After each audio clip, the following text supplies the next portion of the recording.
Another smoke and mirrors Bidenomics Job Report for January 2024.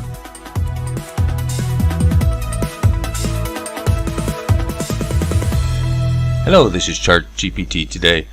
Yes, we had the job reports out there last Friday here, and we're just kind of going through the readout of it, and it looks like another blowout report, or does it?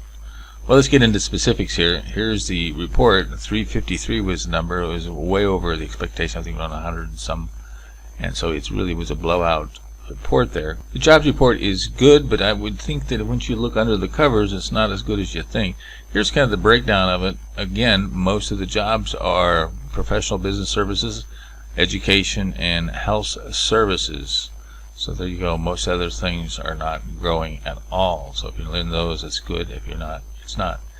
Here's a kind of a positive and a negative. Here's the I suppose the average hourly earnings is up.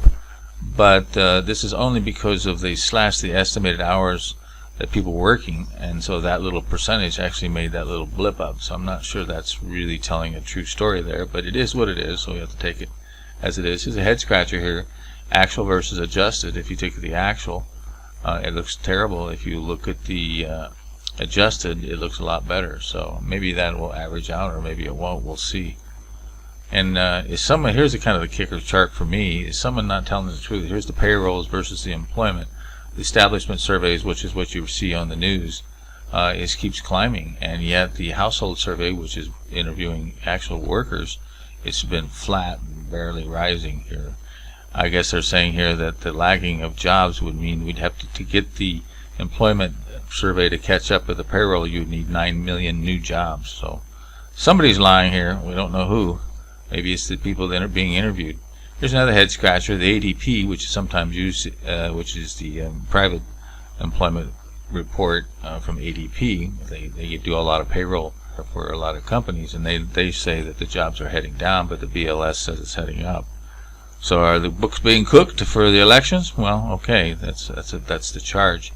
And then here is a middle class moonlighting. Jobs since February 2023, most of them have, or all of them have pretty much come from part-time work.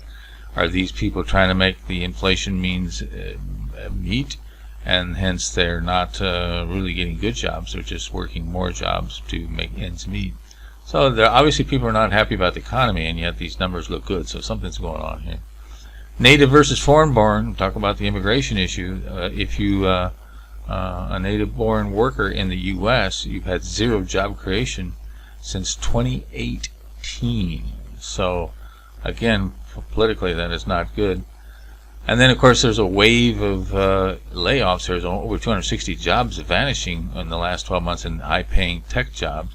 And, of course, more are being laid off in 2024, and yet we're being told that the job market is wonderful.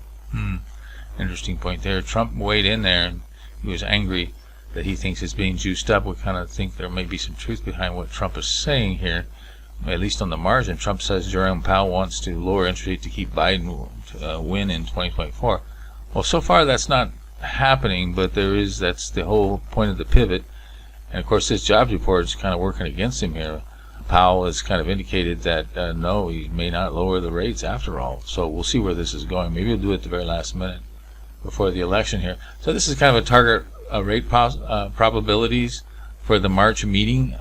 You look at the month ago versus now, the 500, we're looking for a cut here, 500 to 25, 5.25, it's going to decline from 69 to 38, and those thinking he's going to hold, and it went from 21% to 62. So that obviously had to play on the market. That means interest rates have climbed back up. The stocks went to new highs. And of course that leads into the markets around the world. So this is the point here. So take our online poll. Do you think recent jobs reports give an accurate view of the U.S. economy? Are they cooking the books? In any case, read the AI and give their opinion on whether or not the jobs report gives an accurate view of how the economy is doing. That could be interesting. Check out the post links in the description box, and don't forget to subscribe.